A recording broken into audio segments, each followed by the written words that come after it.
colored day in this gallery.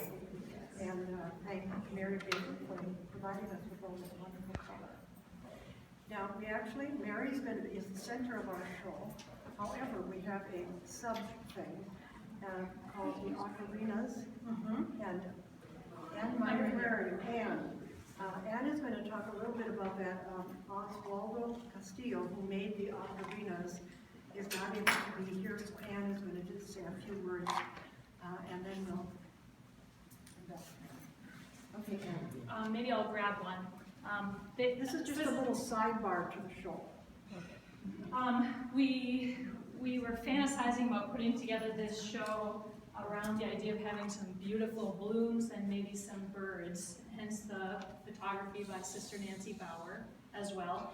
But my friend Ozzy, who is a recent graduate of the St. John's Pottery over with Richard Bresnahan, he had been making these delightful ocarinas that he showed me, including several that were bird-shaped. And there's a few over there that were bird-shaped. And so I thought, oh, maybe we could include those in this show. So we asked him to make a few more, and they're over there. An ocarina is a clay instrument. They're simple. They have a mouthpiece like a whistle, and then a chamber, usually with a few holes so you can create different tones. And I'm no expert, but they're very simple. You blow in them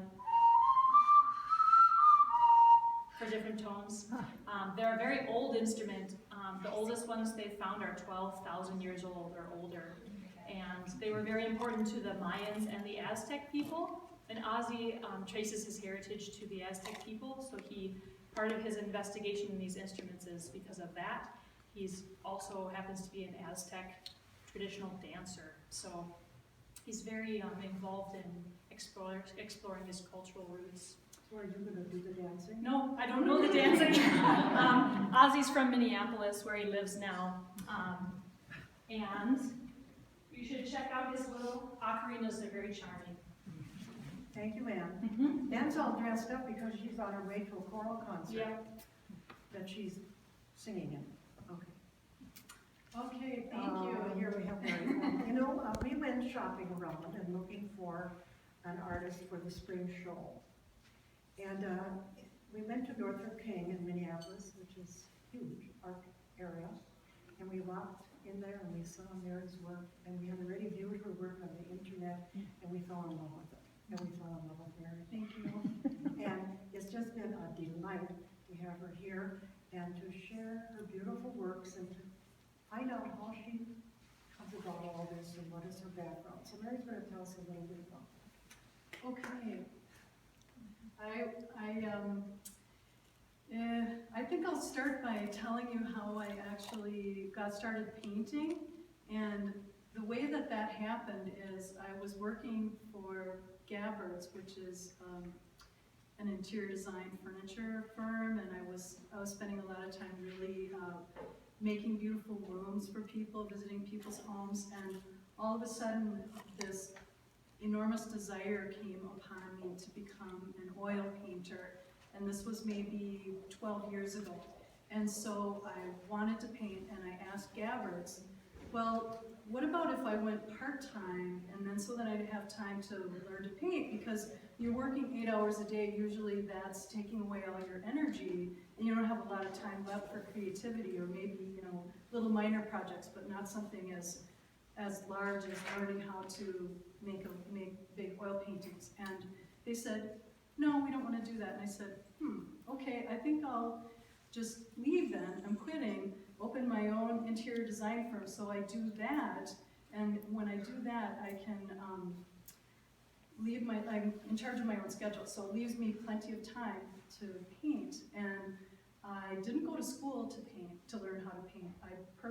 I knew I had to learn the technicalities of it before I could jump in and make any images, so I purchased textbooks. I would go to the MCAD, Minneapolis College of Design, which is art school near me, a very well respected art school, and I would go into their bookstore, and I would see which books the professors had picked out for the students to have to learn from, and that were required for the courses. And so I'd buy all those. I knew that I was going to learn a lot that way.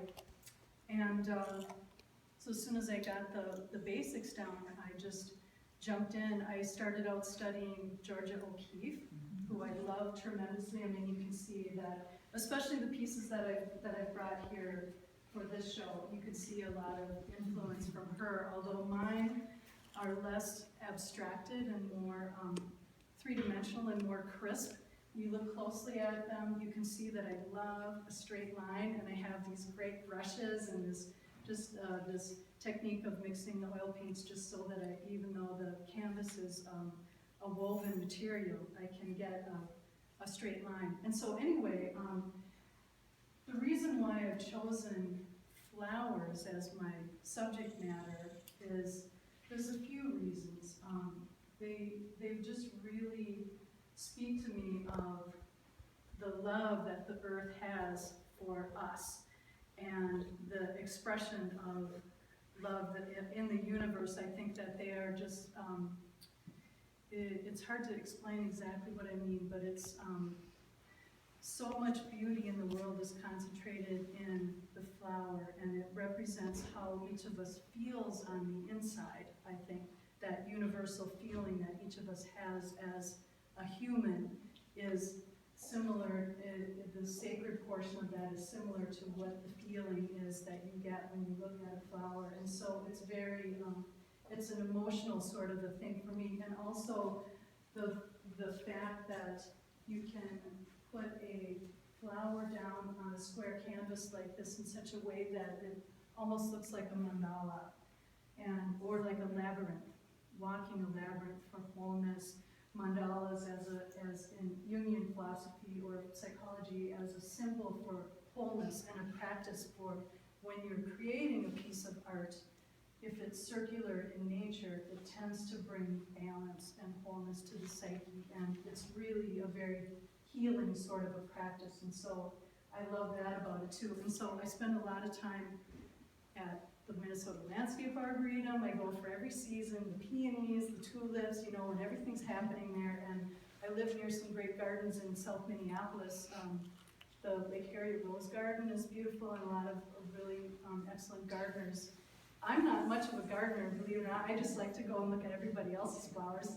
And I take a lot of images, and then when I decide on a certain kind of flower that I think ought to be a painting, I'll take my canvas and I'll sketch it out, and then I'll do the images sort of a black and white, I should say brown and white or gray and white. That's the underpainting, so I'm working out all the details of how I want the image to end up looking. And then I can start adding color, maybe 1, 2, 3, 4 layers of color. This one probably has 4 layers of color on it. That's about as far as I go, but the more layers that you put on a canvas, generally the more depth that you get with that image. And what else can I say about that? Oh, I've started sort of a new abstracted way to make some paintings too. You can see on some of these, I didn't bring any of these here today, but these I'm calling glimpses. And just recently I've kind of decided that, well, a big flower is a really great thing, but maybe I want to say more than that with one painting. So maybe I want to pick out 5 flowers that I want to have on the same image, or it needs to be a butterfly in there too, or all these different leaves, and so sort of making a mixture of things to say, but still having the artwork as a composition as a whole. So that's becoming a little bit more abstracted. This was one of my earliest works. This is a very literal mandala, and this one is sold, but this one I think is perhaps the most spiritual work that I've ever painted. And this one is available as a print, and that's usually what people like to purchase usually. But anyway, I think that's about all I have to say about that. Any questions for me? Are there any questions? Yeah, ask me whatever you want if you want to, or you can talk to me individually afterwards if you want to look and ask about anything.